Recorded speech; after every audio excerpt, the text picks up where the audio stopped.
അപ്പോ നമ്മള് 83-ാം ദശകം 5-ാം ശ്ലോകം വരെയായിരുന്നു കഴിഞ്ഞ ക്ലാസ്സിൽ ചർച്ച ചെയ്തിരുന്നത്. ജാഠ്യേന ബാലകഗിരാപി കിലാഹമിവ, ആ ശ്ലോകം വരെയായിരുന്നു നമ്മൾ എടുത്തിരുന്നത്. മൂഢത കൊണ്ട് കുട്ടികൾ പറഞ്ഞ വാക്ക് കേട്ടിട്ടാണെങ്കിൽ പോലും മഹാവിഷ്ണുവിന്റെ അവതാരമായ വാസുദേവൻ താൻ പൗണ്ഡ്രകനെ ഭഗവാൻ എന്ത് ചെയ്തു? വധിച്ചിരുന്നു. അപ്പൊ ആ വിഷയമായിരുന്നു എന്ത് ചെയ്തിരുന്നത്? ചർച്ച ചെയ്തത്. ഇനിയും ചർച്ച ചെയ്യാനുള്ളത് 6-ാമത്തെ ശ്ലോകം മുതലാണ്. ശ്രദ്ധിക്കാം. കാശീശ്വരസ്യ തനയോധ സുതീക്ഷണാഖ്യ ശർവം പ്രപൂജ്യ ഭവതേ വിഹിതാഭിചാര. അതാണ് 6-ാമത്തെ ശ്ലോകം. അപ്പം കാശീശ്വരസ്യ തനയോധ സുതീക്ഷണാഖ്യ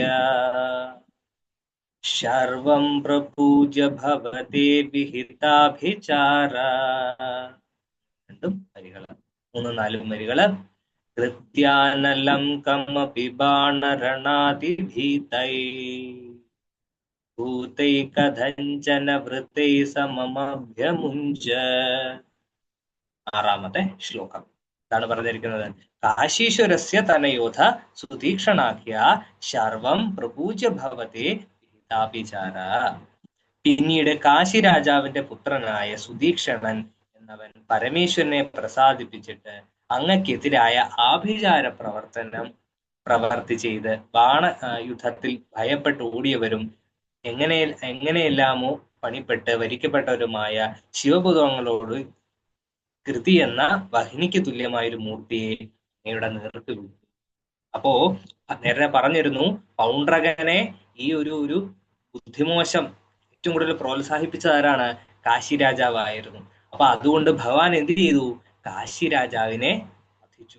അപ്പം കാശി രാജാവിനെ ഭഗവാൻ വധിച്ചതിനെ തുടർന്ന് അതിൽ കോപാകുലനായി ദേഷ്യപ്പെട്ട് കാശി രാജാവിന്റെ പുത്രനായ സുദക്ഷിണൻ എന്ന് പറഞ്ഞ രാജകുമാരൻ എന്ത് ചെയ്തു?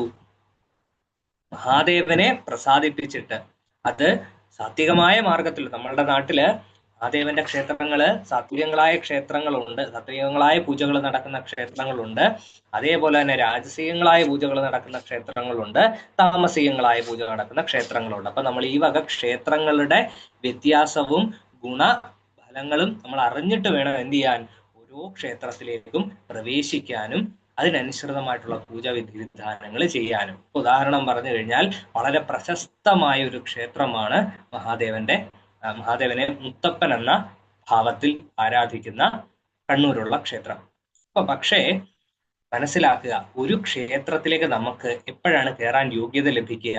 ആ ക്ഷേത്രത്തിന്റെ പൂജയ്ക്കും അവിടുത്തെ വിധിവിധാനങ്ങളും അടിസ്ഥാനപരമായി ആ ക്ഷേത്രത്തിലെ പൂജാവിധിയുടെ ഗുണം നമ്മളുടെ ഗുണത്തിന് യോജിക്കുമോ അപ്പോഴേ എന്ത് ചെയ്യാൻ പാടുള്ളൂ? നമ്മൾ ആ ക്ഷേത്രത്തിലേക്ക് കയറാൻ പാടുള്ളൂ. ഇപ്പൊ ഉദാഹരണം പറഞ്ഞു കഴിഞ്ഞാൽ, യഥാർത്ഥത്തിൽ സാത്വികങ്ങളായ ക്ഷേത്രങ്ങളിലേക്ക്, ഗുരുവായൂര്, കൃഷ്ണക്ഷേത്രങ്ങൾ മുതലായ ക്ഷേത്രങ്ങളിലേക്ക്, താന്ത്രിക വിധി പ്രകാരം അത്തരം പൂജകൾ നടക്കുന്ന ക്ഷേത്രങ്ങളിലേക്ക്, സാത്വികമായ പൂജ നടക്കുന്ന ക്ഷേത്രങ്ങൾ, സാത്വികരായ ആളുകൾക്ക് മാത്രമേ എന്ത് ചെയ്യാൻ പാടുള്ളൂ? അതിൽ പ്രവേശിക്കാൻ പാടുള്ളൂ. അത് മറ്റൊന്നും കൊണ്ടല്ല പറയുന്നത്. അപ്പം ഭഗവാൻ അവിടെ സാത്വികമായ പൂജാ വിധിവിധാനങ്ങൾക്ക് അനുസൃതം ഇരിക്കുന്ന സമയം, രാജസികരോ താമസികരോ അങ്ങോട്ടേക്ക് പ്രവേശിക്കുന്ന സമയം മനസ്സിലാക്കുക, ഭഗവാൻ അവിടെ ഒറ്റയ്ക്കല്ലേ ഇരിക്കുക. ഭഗവാന്റെ പൂജാ വിധിവിധാനങ്ങൾക്കും ആ സാത്വിക ചൈതന്യത്തിനും കളങ്കം വരും എന്നുള്ളത് ഒരു കാര്യം മാത്രവുമല്ല, രാജസികരും താമസികരും അങ്ങോട്ട് കയറുന്ന സമയം ഭഗവാൻ അവിടെ ഒറ്റയ്ക്കല്ലേ ഇരിക്കുന്നത്. ഭഗവാന് ചുറ്റും അസംഖ്യം, എണ്ണാൻ കഴിയില്ല അത്രത്തോളം എന്തുണ്ട്? ചുറ്റും പരിവാര വൃന്ദങ്ങളുണ്ട്. ആ നമ്മളിപ്പോ ഒരു ക്ഷേത്ര ഘടന പരിശോധിച്ച് നോക്കുമ്പം അവിടെയുള്ള ഓരോ ചെറിയ കല്ലുകളും വലിയ കല്ലുകളും ആ ക്ഷേത്ര ഗോപുരത്തിലുള്ള ഓരോ മടക്കുകൾക്കും എന്തുണ്ട്? വാസ്തുപരമായി കണക്കും കാര്യങ്ങളും ഒക്കെ ഉള്ളതാണ്. താന്ത്രികവും വാസ്തുപരമായും കണക്കുള്ളതാണ്. അതിന്റെ കാരണം ഓരോ പടിയിലും ഓരോ മടക്കിലും ഓരോ ദേവതകൾ, വാസ്തുദേവതകളെ പ്രതിഷ്ഠിച്ചിട്ടുണ്ട്. അപ്പോ ഈ ദേവതകളെല്ലാം സാത്വികങ്ങളായ പൂജാവിധി പ്രകാരം അവിടെ ഇരിക്കുന്ന, ഇപ്പൊ ഗുരുവായൂർ ക്ഷേത്രമാണെങ്കിൽ ഗുരുവായൂരപ്പനെ സേവിക്കാൻ വേണ്ടിയിട്ട്, അല്ലെങ്കിൽ ആറന്മുള ക്ഷേത്രമാണെങ്കിൽ ആറന്മുളയപ്പനെ സേവിക്കാൻ വേണ്ടിയിട്ട് അവിടെ ഇരിക്കുകയാണ്.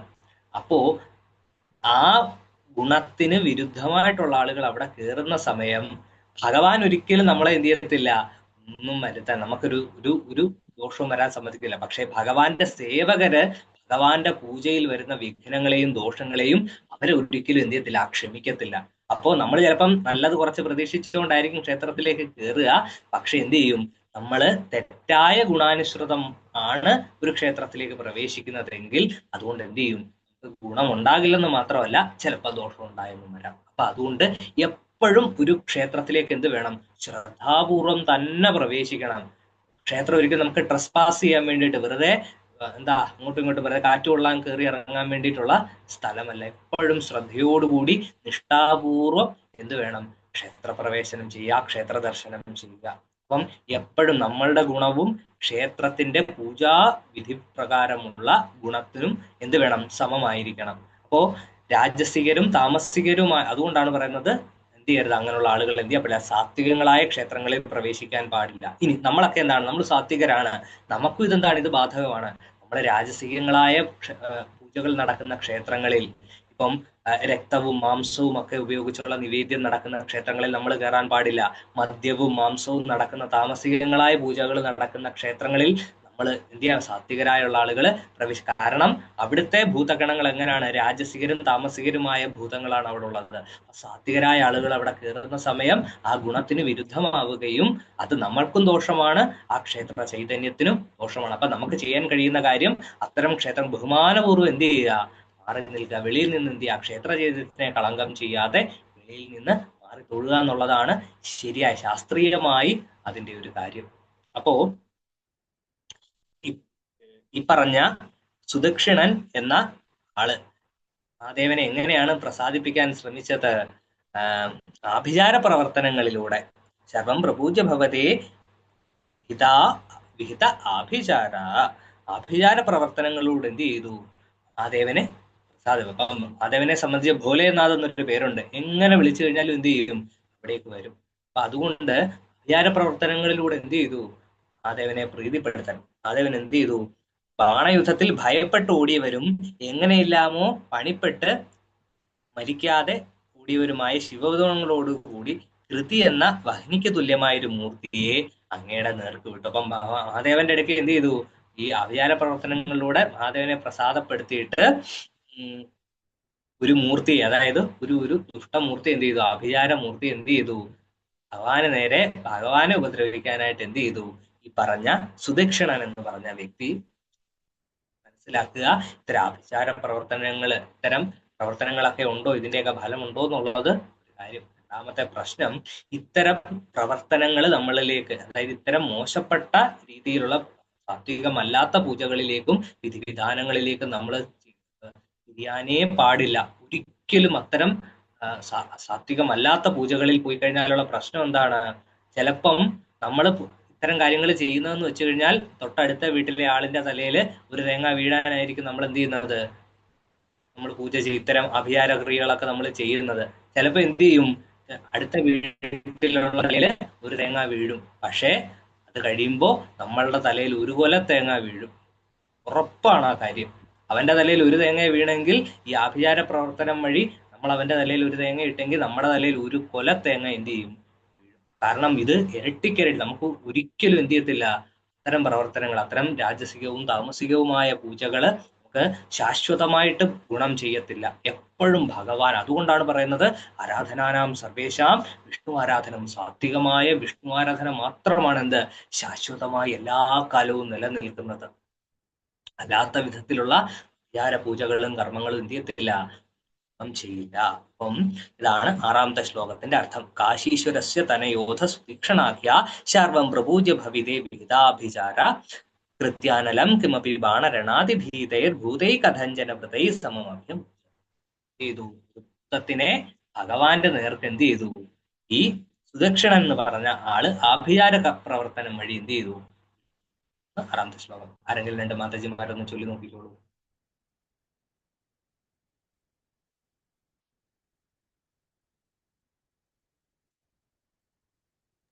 ഹരേ കൃഷ്ണ പ്രഭു, ചൊല്ലട്ടെ. കാശീശ്വരസ്യ തനയോധ സുദക്ഷിണാഖ്യ സർവം പ്രപൂജ്യ ഭവതേ വിഹിതാഭിചാര കൃത്യാനലം കമപി ബാണരണാതിപീതേ ഊദേ കഥശ്ചന വൃതേ സമമപ്യമുഞ്ചത്. ഹരേ ഹരേ കൃഷ്ണ കൃഷ്ണ. പ്രഭു.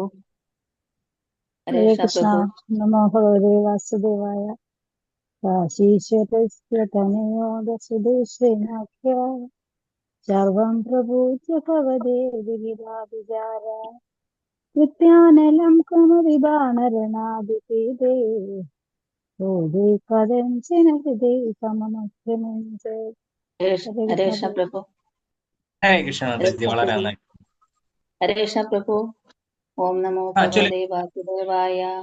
കാശീശ്വരസ്യ തനയോധസുദിക്ഷണാഖ്യഃ സർവം പ്രഭുജ്യ ഭവതേ വിഹിതാഭിചാരഃ കൃത്യാനലം കമപി ബാണാരണാദിത്യൈർ ഭൂതൈ കദഞ്ചന വൃഥൈ സമാഭ്യമുചന്ത. ഹരേ കൃഷ്ണ പ്രഭു. ഹരേ കൃഷ്ണ. ഹരേ കൃഷ്ണ പ്രഭു. ആ 4-ാമത്തെ ലൈനിലെ ഹൃദയ സമോ, അവിടുത്തെ ആ വാക്കൊന്നൂടെ പറഞ്ഞേ. വൃതൈ സമം അഭ്യം. സമം അപ്യു എന്നാണോ? സമം അഭ്യം മുഞ്ചത്. ഓക്കെ. ഹരേ കൃഷ്ണ പ്രഭു. ഹരേ കൃഷ്ണ. കാശീശ്വരസ്യ തനയോദസുദക്ഷിണാഖ്യ സർവം പ്രഭൂജ്യ ഭവതോ വിഹിതാഭിചാര കൃത്യാനലങ്കം വിബാണാരണാദിപീതൈ ഭൂതൈകദഞ്ജന വൃഥ സമാപ്യമുഞ്ചത്. ഹരേ കൃഷ്ണ. ഹരേ കൃഷ്ണ. അപ്പൊ നമുക്ക് 7-ാമത്തെ ശ്ലോകത്തിലേക്ക് പോവാം. ശ്രദ്ധിച്ചോളൂ. താലപ്രമാണ ചരണാം അഖിലം ദഹൻ. ഞാൻ പറഞ്ഞ വിഷയത്തിൽ ആർക്കെങ്കിലും എന്തെങ്കിലും സംശയമുണ്ടോ? ഇല്ലല്ലോ, പോവല്ലോ. താലപ്രമാണ ചരണാം അഖിലം ദഹന്തീം കൃത്യാം വിലോക്യ ചകിതൈ കഥിതോപി പൗരൈ. 1-2 വരികള്. താലപ്രമാണ ചരണാം അഖിലം ദഹന്തീ കൃത്യാം വിലോക്യ ചകിതൈ കഥിതോപി പൗരൈ. ഇതാണ് 1-2 വരികള്. 3-4 വരികള്. ദ്യൂതോത്സവേ കിമപി നോ ചലിതോ വിഭോത്വം പാർശ്വസ്ഥമാശു വിസസർജിത കാലചക്രം. ദ്യൂതോത്സവേ കിമപി നോ ചലിതോ വിഭോത്വം പാർശ്വസ്ഥമാശു വിസസർജിത കാലചക്രം. 7-ാമത്തെ ശ്ലോകം. താലപ്രമാണ ചരണാമഖിലം ദഹന്തി കൃത്യാ വിലോക്യ ചകിതൈ കഥിതോപി പൗരൈ യൂതോത്സവേ കിമപി നോ ചലിതോ വിഭൂത്വം പാർശ്വസ്ഥമാശു വിസസർജിത കാലചക്രം. 7-ാമത്തെ ശ്ലോകം. അർത്ഥം എന്താ പറയുന്നത്? താലപ്രമാണ ചരണാം അഖിലം ദഹന്തീം. കരിമ്പനയ്ക്കൊത്ത കാലുകളോട് കൂടിയവളും എല്ലാത്തിനെയും ചുട്ടു ചാമ്പലാക്കുന്നവളുമായ ആ കൃതിയെ കണ്ടിട്ട് ഭയപ്പെട്ടവരായ പുരവാസികളായ ജനങ്ങളാൽ പറയപ്പെട്ടവനെങ്കിലും അല്ലയോ ഭഗവൻ, അങ്ങ് ചൂതുകളിയിലുള്ള രസം കൊണ്ട് ഇരുന്ന ഇരിപ്പിൽ നിന്ന് ഇളകിയതുപോലുമില്ല. വേഗത്തിൽ തന്നെ അങ്ങ് അടുത്തു തന്നെ സ്ഥിതി ചെയ്യുന്ന സുദർശന ചക്രത്തെ പറഞ്ഞയച്ചപ്പം ഈ ഭൂതത്തിനെ, അതായത് കൃതിയെ ഈ സുദക്ഷിണൻ പറഞ്ഞയച്ച സമയം ഭഗവാൻ എന്ത് ചെയ്യാണ്? ഭഗവാൻ ചൂത് കളിച്ചുകൊണ്ടിരിക്കുകയാണ്. അപ്പം കൃതി എന്ത് ചെയ്തു? വളരെ ക്രുദ്ധയായിട്ട് ഊട്ടി ഭഗവാന്റെ അടുക്കിലേക്ക് വരികയാണ്, സംഹാര ഒരു ഭാവത്തില്. പക്ഷെ ഭഗവാൻ ചൂതുകളിയിൽ എന്ത് ചെയ്യാണ്? മുഴുകി ഭഗവാൻ ആ ഒരു ഇതിലിരിക്കുകയാണ്. ഭഗവാൻ എന്ത് ചെയ്യില്ല? ഇരിക്കുന്നിടത്ത് നിന്ന് ഇളകി പോലുമില്ല. ഈ ഭൂതം വരുന്നത് കണ്ടിട്ട് ഭഗവാൻ എന്ത് ചെയ്തു? കളി തുടർന്നുകൊണ്ടേയിരുന്നു എന്ന് മാത്രമല്ല, ഭഗവാൻ എന്ത് ചെയ്തു? സുദർശന ചക്രത്തിനെ പറഞ്ഞു വെച്ചു. ഭഗവാൻ ചൂതുകളി തുടർന്നുകൊണ്ടിട്ട് എന്ത് ചെയ്തു? സുദർശന ചക്രത്തെ പറഞ്ഞയച്ചു. ഭഗവാൻ എന്ത് ചെയ്തില്ല? ഭഗവാൻ ആ കൃതിയെ കണ്ടിട്ട് എന്ത് ചെയ്തില്ല? മൈൻഡ് പോലും ചെയ്തില്ല. താലപ്രമാണ ചരണാം അഖിലം ദഹന്തി കൃത്യാം വിലോക്യ ചക്കിതൈ കഥിതോപി പൗരൈ. പക്ഷെ ആളുകളെല്ലാം എന്ത് പറ്റി? ചക്കിതൈ കഥിതോപി പൗരൈ, ചകിതരായി. എല്ലാവരും എന്ത് ചെയ്തു? ഭയപ്പെട്ടു. ആ ആളുകളെല്ലാം ഈ കരിമ്പനയ്ക്കൊത്ത കാലുകളോട് കൂടിയവളും എല്ലാത്തിനെയും ചുട്ടു ചാമ്പലാക്കുന്നവളുമായ കൃതിയെ കണ്ടിട്ട് എല്ലാവരും എന്ത് ചെയ്തു? ഭയചകിതരായി മാറി. പക്ഷെ ഭഗവാൻ മാത്രം എന്ത് ചെയ്തില്ല? ഭഗവാൻ ചൂതുകളി എന്ത് ചെയ്തു? ആ കളിയുടെ രസത്തിൽ അങ്ങനെ തുടർന്നുകൊണ്ടിരുന്നു. പകരം എന്ത് ചെയ്തു? ഭഗവാൻ സുദർശന ചക്രത്തിനെ പറഞ്ഞയച്ചു. അപ്പം മനസ്സിലാക്കേണ്ട വിഷയം ഇതാണ്. എന്ത് ഈ വക ഒരുപാട് ആളുകൾ നമ്മളോട് പറയാറുണ്ട് ഈ വക പ്രശ്നങ്ങളെ കുറിച്ച്, അധികാരം പ്രശ്നങ്ങളെ കുറിച്ച് പറയാറുണ്ട്. അപ്പം നമുക്ക് അതിന് എതിരെ നമുക്ക് ചെയ്യാൻ കഴിയുന്ന കാര്യം എന്ന് പറഞ്ഞു കഴിഞ്ഞാൽ എന്താ? നമ്മൾ ശക്തരാവുക എന്നുള്ളതാണ്. ഇനി നമ്മൾ ആരോടും ചെയ്യുന്നില്ല, പക്ഷേ നമ്മൾക്കെതിരെ ആരെങ്കിലും അങ്ങനെ ചെയ്യുന്ന സമയം നമുക്ക് ചെയ്യാൻ കഴിയുന്ന ഏറ്റവും ഉത്തമമായ മാർഗം എന്താ? എന്നെ ഒരാൾ പിടിച്ചു തള്ളുന്നു, എനിക്കിപ്പോ ലോകത്തിലുള്ള ആരും എന്നെ ഒന്നും ചെയ്യരുതെന്ന് എനിക്ക് പറയാൻ സാധിക്കത്തില്ല. പകരം എനിക്ക് ചെയ്യാൻ കഴിയുന്ന കാര്യം എന്താ? ഞാൻ ശക്തനാവുക, അവൻ തെള്ളിയാൽ ഞാൻ വീഴാത്തവനാവുക. അപ്പൊ അതുപോലെ ആധ്യാത്മികമായിട്ട് എന്ത് വേണം? ഞാൻ ശക്തനായി കഴിഞ്ഞാൽ എന്നെ എന്ത് ചെയ്യാൻ സാധിക്കത്തില്ല, ആർക്കും ഒന്നും ചെയ്യാൻ സാധിക്കും. എങ്ങനെ ആധ്യാത്മികമായിട്ട് ശക്തനാവാൻ സാധിക്കും? നാമജപത്തിലൂടെയാണ് എന്ത് ചെയ്യുന്നത്? നമുക്ക് ആധ്യാത്മികമായിട്ട് ശക്തിയായി. എല്ലാ ദിവസവും ഞാൻ മുടങ്ങാതെ നാമം ജപിക്കുന്നവനാണ്. ആരുടെയും ഒരു വിധത്തിലുള്ള ദോഷങ്ങൾക്കും എന്ത് ചെയ്യാൻ കഴിയില്ല, രക്ഷിക്കാൻ പോലും കഴിയില്ല. ഒരു വിധത്തിലുള്ള ക്ഷുദ്രപ്രവർത്തികൾക്കും എന്നെ ഒന്നും ചെയ്യാൻ സാധിക്കില്ല. ഞാൻ കൃത്യമായും നാമം ജപിക്കുന്നവനാണ്, കൃത്യമായും ഭാഗവത സേവനത്തിൽ ഏർപ്പെടുന്നവനാണ്. അപ്പം എന്തില്ല, എന്നെ ഇത്തരം വിഷയങ്ങളൊന്നും തന്നെ ബാധിക്കത്തില്ല. അതാണ് നമുക്ക് ചെയ്യാൻ കഴിയുന്ന കാര്യം. അപ്പോ മനസ്സിലാക്കുക. അപ്പം ഏകാദശി വ്രതം ഇപ്പം എന്താണ്, 15-ാം തീയതിയാണ് പാപമോചനി ഏകാദശി അല്ലെ? ഹരേ കൃഷ്ണ. അപ്പോ പാപമോചനി ഏകാദശി വളരെ പ്രധാനപ്പെട്ട ഏകാദശിയാണ്. മോചനി ഏകാദശിയുടെ ഒരു ഐതിഹ്യം പറഞ്ഞിട്ട് നമുക്ക് എന്ത് ചെയ്യാം, ബാക്കി തുടരാം. 8-ാമത്തെ ശ്ലോകത്തിലേക്ക് പോവാം. മെൻഷൻ ചെയ്തിട്ട് പോവാം. അപ്പം ച്യവന മഹർഷിയുടെ പുത്രനുമായിട്ടാണ് ബന്ധപ്പെട്ട് കിടക്കുന്നത്. കൃഷ്ണ മേധാവിയും മഞ്ജുഘോഷ എന്ന അപ്സരസും തമ്മിലുള്ള വിഷയമാണ്. അപ്പം ച്യവനൻ ആരാണെന്ന് പറയാം. ഭൃഗുമഹർഷിയുടെ പത്നിയായ പുലോമ ഗർഭിണിയായിരിക്കെ പുലോമൻ എന്ന അസുരൻ അവളെ തട്ടിക്കൊണ്ടുപോയി. ഈ ഭയത്താൽ ഗർഭപാത്രത്തിൽ നിന്ന് ഒരു കുട്ടി പുറത്തേക്ക് വീണു. അപ്പം ചെമത്തമായി, അതായത് താഴേക്ക് വീണു. വീണവൻ എന്നുള്ള അർത്ഥമാണ് എന്ത്? ച്യവനൻ എന്നുള്ള വാക്കിന്റെ അർത്ഥം. അപ്പം ജനിച്ച ഉടനെ തന്നെ കുട്ടിക്കുണ്ടായ തേജസ് കണ്ട് അസുരൻ എന്ത് ചെയ്തു? ഭയന്ന് പോയി. അങ്ങനെയാണ് എന്ത് ചെയ്തത്? ഭൃഗുവിന്റെ പുത്രനായി ച്യവനൻ ജനിക്കുന്നത്. അപ്പോ ച്യവനൻ വർഷങ്ങളോളം ഒരു സ്ഥലത്തിരുന്ന് കഠിന തപസ് ചെയ്തു. അദ്ദേഹത്തിന്റെ ശരീരത്തിന് ചുറ്റും ചിതൽ പുറ്റുകള് കൊണ്ട് മൂടപ്പെട്ടു. ഒരിക്കൽ ശരിയാതി രാജാവും പുത്രിയായ സുകന്യയും വനത്തിലൂടെ സഞ്ചരിക്കുകയായിരുന്നു. ചിതൽപുറ്റിനുള്ളിൽ തിളങ്ങുന്ന 2 പ്രകാശ ബിന്ദുക്കൾ കണ്ട് സുകന്യ കൗതുകം കൊണ്ട് ഒരു മുള്ളുപയോഗിച്ച് ആ തിളങ്ങുന്ന, അതായത് ചിതൽപുറ്റിനകത്തിൽ ഈ പറഞ്ഞ ച്യവനന്റെ 2 കണ്ണുകൾ എന്താണ് ഇങ്ങനെ തിളങ്ങുന്നത് കണ്ടു. സുകന്യ എന്തായി തിളങ്ങുന്നത്? വജ്രം പോലെ എന്ത് ചെയ്യുന്നു? ശോഭിക്കുന്നു. സുകന്യ ഒരു മുള്ളുപയോഗിച്ച് ഈ തിളങ്ങുന്നതിൽ എന്ത് ചെയ്തു? ഒരു കുത്തു കൊടുത്തു. അത് തപസ്സിലിരുന്ന മഹർഷിയുടെ കണ്ണുകളായിരുന്നതിനാൽ കാഴ്ച നഷ്ടപ്പെട്ട മഹർഷി എന്ത് ചെയ്തു? സുകന്യയോട് കോപിച്ചു. പക്ഷെ തെറ്റ് മനസ്സിലാക്കിയ രാജാവ് ച്യവനനോട് ക്ഷമ ചോദിക്കുകയും തന്റെ പുത്രിയായ സുകന്യയെ ച്യവനന് വിവാഹം കഴിച്ചു കൊടുക്കാനായിട്ട്, അതായത് അദ്ദേഹത്തിന് സ്വന്തം കാര്യങ്ങളൊന്നും ചെയ്യാൻ ഇനി സാധിക്കത്തില്ല, അന്ധനായി പോയി. അപ്പൊ എന്ത് ചെയ്തു? യുവതിയായ സുകന്യയെ വൃദ്ധനായ ച്യവനന് വിവാഹം ചെയ്തു കൊടുക്കാനായിട്ട് രാജാവ് തീരുമാനിച്ചു. വൃദ്ധനായ മഹർഷിയെ സുകന്യ ഭക്തിയോടെ സേവിക്കുന്നത് കണ്ട് ദേവവൈദ്യന്മാരായ അശ്വിനി ദേവന്മാർ അവർക്ക് മുമ്പിൽ പ്രത്യക്ഷപ്പെട്ടു. മഹർഷിക്ക് യൗവനം തിരികെ നൽകാമെന്ന് അവർ സമ്മതിച്ചു. അവർ ഒരു പുണ്യതീർത്ഥം നിർമ്മിക്കുകയും, ഇതാണ് പ്രശസ്തമായ ച്യവനപ്രാശം എന്ന ഔഷധക്കൂട്ടിന്റെ ഉദ്ഭവം. അതിൽ മുങ്ങി നിവർന്ന മഹർഷി സുന്ദരനായ ഒരു യുവാവായിട്ട് മാറുകയും ചെയ്തു. അപ്പം ച്യവനപ്രാശം എന്ത് ചെയ്തു? അതുകൊണ്ട് ഒരു തടാകം ഉണ്ടാക്കുകയും മുനിയോട് ആ ച്യവനപ്രാശത്തിൽ മുങ്ങി വരാനായിട്ട് പറഞ്ഞു. അപ്പൊ എന്ത് ചെയ്തു? അങ്ങനെ ച്യവനൻ അങ്ങനെ മുങ്ങി നിർത്തുന്നപ്പോഴത്തേക്ക് എന്ത് പറ്റി? വൃദ്ധനായ ച്യവനന് പകരം യുവാവായ ആരോഗ്യ ദൃഢഗാത്രനായ ച്യവനനാണ് എന്ത് ചെയ്തത്? അങ്ങോട്ടേക്ക് വന്നത്. അപ്പോ തനിക്ക് യൗവനം നൽകിയ അശ്വിനി ദേവന്മാർക്ക് സോമരസം നൽകാൻ ച്യവനൻ തീരുമാനിച്ചു. എന്നാൽ എന്ത് ചെയ്തു? ഇന്ദ്രന് അത് തന്നെ താല്പര്യം. ഇന്ദ്രൻ വജ്രായുധം പ്രയോഗിക്കാൻ തുടങ്ങിയപ്പോൾ മഹർഷി തന്റെ തപശക്തിയാൽ മദൻ എന്ന ഭയങ്കരൻ അസുരനെ സൃഷ്ടിച്ചു. താൻ എന്ത് ചെയ്തു? ഇന്ദ്രൻ ഭയന്നോടുകയും അശ്വിനി ദേവന്മാർക്ക് ച്യവനൻ സോമരസം കൊടുക്കുക. അങ്ങനെയാണ് അനുബന്ധകഥ. അപ്പോ ഈ പാപമോചനി ഏകാദശിയുമായിട്ട് ബന്ധപ്പെട്ട ഐതിഹ്യം ശവന മഹർഷിയുടെ പുത്രനായ മേധാവി എന്ന മുനിയും മഞ്ജുഘോഷ എന്ന അപ്സരസും തമ്മിലുള്ള കഥയാണ്. ഇതിനോടനുബന്ധിച്ചുള്ള അപ്സരസിന്റെ പ്രലോഭനത്തിൽപ്പെട്ട് തപസ്സിൽ നിന്ന് വ്യതിചലിച്ച മുനിക്ക് തന്റെ തെറ്റ് ബോധ്യപ്പെടുകയും അതിൽ നിന്ന് മോചനം നേടാൻ പിതാവായ ശവന മഹർഷിയുടെ നിർദ്ദേശപ്രകാരം പാപമോചനി ഏകാദശി വ്രതം അനുഷ്ഠിക്കുകയും ചെയ്തു. ഇതോടെ എന്ത് ചെയ്തു? അങ്ങനെ പാപവിമുക്തന. അപ്പം ആ പാപമോചനി ഏകാദശിയാണ് എന്ത്? ഈ 15-ാം തീയതി എന്ന് പ്രഭു ഹരേ കൃഷ്ണ. അപ്പം ഞാൻ പറഞ്ഞു, നമ്മൾ എന്ത് ചെയ്യുക?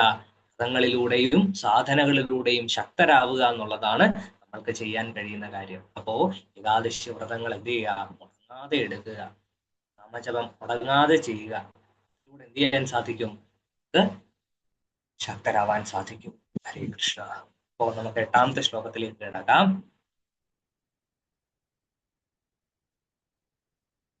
8ാമത്തെ ശ്ലോകം ആദ്യത്തെ 2 വരികള്.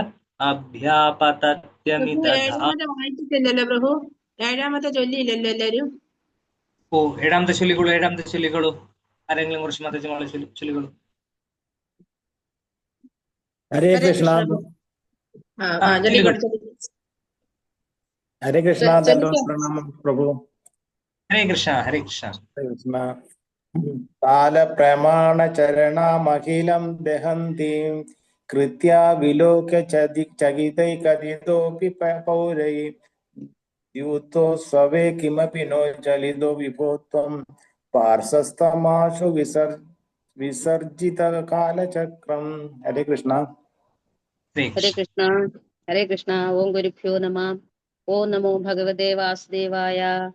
കാലപ്രമാണചരണാമഖിലം ദഹന്തീം കൃത്യാം വിലോക്യ ചകിതൈകഥിതോപി പൗരൈ ദ്യൂതോത്സവേ കിമപി നോ ചലിതോ വിഭോത്വം പാർശ്വസ്തമാശ വിസർജിത കാലചക്രം. ഹരേ കൃഷ്ണ. ഹരേ കൃഷ്ണ.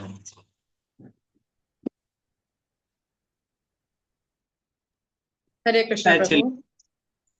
കാലപ്രമാണചരണാഖിലം ദഹന്തീം കൃത്യം വിലോക്യ ചകിതൈ കഥിതോപി പൗരേ ദ്യൂതോത്സവേ കിമപി നോ ചലിതോ വിഭോക്തും പാർശ്വസ്തമാശു വിസർജിത കാലചക്രം. ഹരേ കൃഷ്ണ. ഹരേ കൃഷ്ണ. ഹരേ കൃഷ്ണ പ്രഭു. വായിക്കട്ടെ. ഓം ഗുരുഭ്യോ നമഃ. താലപ്രമാണചരണാമഖിലം ദഹന്തിം കൃത്യാം വിലോക്യ ചകിതേ കഥിതോപി പൗരേ ദൂതോത്സവേ കിമപി നോ ചലിതോ വിഭോത്വം പാർശ്വസ്തമാശു വിസർജിത കാലചക്രം. ഹരേ കൃഷ്ണ. ഹരേ കൃഷ്ണ. അപ്പോ നമുക്ക് 8ാമത്തെ ശ്ലോകത്തിലേക്ക് പോവാം. അഭ്യാപതത്യമിത ധാംനി ഭവൻ മഹാസ്ത്രേ ഹാഹേതി വിദ്രുതവതി ഖലു ഘോരകൃത്യ. 2 വരികള്. അഭ്യാപതത്യമിത ധാംനി ഭവൻ മഹാസ്ത്രേ ഹാഹേതി വിദ്രുതവതി ഖലു ഘോരകൃത്യ. 2 വരികള്. 3-4 വരികള്. രോഷാ സുദക്ഷിണമദക്ഷിണ ചേഷ്ടിതം തം വിപ്ലോക്ഷ ചക്രമപി കാശിപുരാമധി. രോക്ഷാത് സുദക്ഷിണമദക്ഷിണ ചേഷ്ടിതം തം വിപ്ലോഷ ചക്രമപി കാശിപുരാമധാക്ഷി. 8ാമത്തെ ശ്ലോകം മുഴുവനായിട്ട്. അഭ്യാപതത്യമിത ധാംനി ഭവൻ മഹാസ്ത്രേ ഹാഹേതി വിദ്രുതവതി ഖലു ഘോരകൃത്യ രോഷാത് സുദക്ഷിണമദക്ഷിണ ചേഷ്ടിതം തം വിപ്ലോഷ ചക്രമപി കാശിപുരീമധാക്ഷി. ഇതാണ് 8ാമത്തെ ശ്ലോകം. എന്താണ് പറയുന്നത്? അത്യധികം തേജസ്സോടു കൂടിയ അങ്ങയുടെ മഹത്തായ ആയുധമായ സുദർശനം നേരെ ഓടി വന്നപ്പോൾ ഹാഹാ എന്ന നിലവിളിച്ചുകൊണ്ട് ഓടിയവളായ ആ കൃതി കോപം നിമിത്തം ദുഷ്ടപ്രവൃത്തി ചെയ്തവനായ സുദർശനനെ ദഹിപ്പിച്ചു കളഞ്ഞുവല്ലോ. സുദർശന ചക്രമാവട്ടെ കാശി നഗരത്തെയും സുട്ട് ചാമ്പലാക്കി. ഓ, ഭഗവാൻ എന്താണ്? ഭഗവാൻ ചൂതുകളിച്ചുകൊണ്ടിരിക്കുകയാണ്. ഭഗവാൻ എന്ത് ചെയ്തില്ല? അവിടുന്ന് അടങ്ങി പോലുമില്ല. ഭഗവാൻ എന്ത് ചെയ്തു? സുദർശന ചക്രത്തിനെ ഏർപ്പാട് ചെയ്തിട്ടുണ്ട്. എന്ന് വെച്ചാൽ ഭഗവാൻ പറയുക പോലും വേണ്ട. എന്ത്? സുദർശനം ഭഗവാന്റെ സേവനത്തിൽ സദാ നിരതനാണ്. അപ്പോ ഭഗവാന് നേരെ കൃതി ഓടുന്നപ്പോ എന്ത് ചെയ്തു? ഓട്ടോമാറ്റിക്കലി സുദർശനം അവന് നിർദ്ദേശിച്ചിട്ടുള്ള ചെയ്തു. അപ്പൊ സുദർശന ചക്രം കൃതിക്ക് പുറകെ എന്ത് ചെയ്തു? കൃതി സുദർശനം വരുന്നതുകൊണ്ട് എന്ത് ചെയ്തു? ഭയചകിതയായിട്ട് ഓടാൻ തുടങ്ങി. എന്നിട്ട് എന്ത് ചെയ്തു? ആരാണ് കൃതിയെ പറഞ്ഞയച്ചത്? സുദക്ഷണനാണ് കൃതിയെ പറഞ്ഞയച്ചത്. ആ സുദക്ഷണനെ തന്നെ ആര് ഇല്ലാതാക്കി? കൃതി ഇല്ലാതാക്കി. അതാണ് ഞാൻ നേരത്തെ പറഞ്ഞത് വാളെടുത്തവൻ വാളാലെന്ന്. കാരണം ഇത്തരം കർമ്മങ്ങൾ ചെയ്തു കഴിഞ്ഞാൽ നമ്മൾ പ്രത്യക്ഷത്തിൽ വിചാരിക്കും നമുക്ക് ഗുണം ഉണ്ടാകുന്ന, പക്ഷേ ഒരിക്കലും എന്ത് ചെയ്യത്തില്ല. ആ നമ്മൾ ചെയ്ത പ്രവൃത്തി തന്നെ നമുക്ക് എന്ത് ചെയ്യും? തിരിച്ചടിക്കും. അതുകൊണ്ട് നമുക്ക് തന്നെ എന്ത് ചെയ്യും? ഉറപ്പായും ദോഷം സംഭവിക്കും. അപ്പം ഈ കൃതി തന്നെ ആരെ ഇല്ലാതാക്കി? സുദക്ഷണനെ ഇല്ലാതാക്കുകയാണ് ചെയ്തത്. സുദർശന ചക്രം ആ കാശി നഗരം മുഴുവൻ എന്ത് ചെയ്തു? ചുട്ട് ചാമ്പലാക്കുകയും ചെയ്തു. അപ്പോ നമ്മളെപ്പോഴും സാത്വികമായ കർമ്മങ്ങളിൽ ഏർപ്പെടേണ്ടതും ഭഗവാന്റെ ഭക്തിയിൽ ഏർപ്പെടേണ്ടതും, നമുക്ക് ആരോടും ഒരു വൈരാഗ്യം ഉണ്ടാകാതെ നമ്മൾ എന്ത് ചെയ്യുക? ഭഗവാനോട് മാത്രം നമ്മുടെ പരാതികൾ പറയുക. സങ്കടങ്ങളും പരിഭവങ്ങളും ഒക്കെ ആ ഭഗവാന്റെ പത്മപാദങ്ങളിൽ സമർപ്പിക്കുക. അതിന്റെ പ്രാധാന്യമാണ് എന്ത്? ഈ ശ്ലോകത്തിൽ, ഈ പറഞ്ഞ 3 ശ്ലോകത്തിലായിട്ട് പറയുന്നത്. അപ്പം മതവും മാത്സര്യവും ക്രോധവും ഒക്കെ എന്താണ്? മഹാവിപത്തുക്കളാണ്, വലിയ രോഗങ്ങളാണ്. അപ്പം അതിൽ നിന്നൊക്കെ നമ്മൾ വിട്ടുമാറി എന്ത് ചെയ്യുക? ഭഗവാന്റെ ഭക്തിയില്, ഭഗവാന്റെ ആ ഒരു പ്രേമസാഗരത്തിൽ ജലം ചെയ്യാൻ നമ്മൾ തയ്യാറാണ്. ആ ഭക്തി രസാമൃത സിന്ധു ആവശ്യം പോലെ പാനം ചെയ്യണം.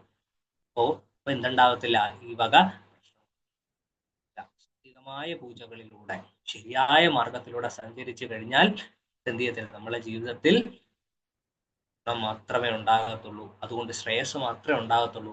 അല്ലാതെ തുച്ഛങ്ങളും ക്ഷണികങ്ങളുമായ ലാഭങ്ങളുടെ പുറകെ പോയി കഴിഞ്ഞാൽ അത് ഇന്നല്ലെങ്കിൽ നാളെ നമുക്ക് എന്ത് ചെയ്യും? തന്നെ ഭവിക്കും. അപ്പോ മഹാത്മാവായ ഭഗവാനിൽ അവിചാര പ്രവൃത്തി ചെയ്ത സുദക്ഷിണൻ തന്നെ അതിന്റെ ദുഷ്ടഫലം അനുഭവിച്ച് ദഹിച്ചുപോയി. ഭഗവാനാൽ വധിക്കപ്പെട്ടവനുള്ള പുണ്യം പോലും എന്ത് ചെയ്തില്ല? ഇപ്പൊ കാശി രാജാവിനെ നമ്മൾ കഴിഞ്ഞ ക്ലാസ്സിൽ പറഞ്ഞിരുന്നു. എന്ത്?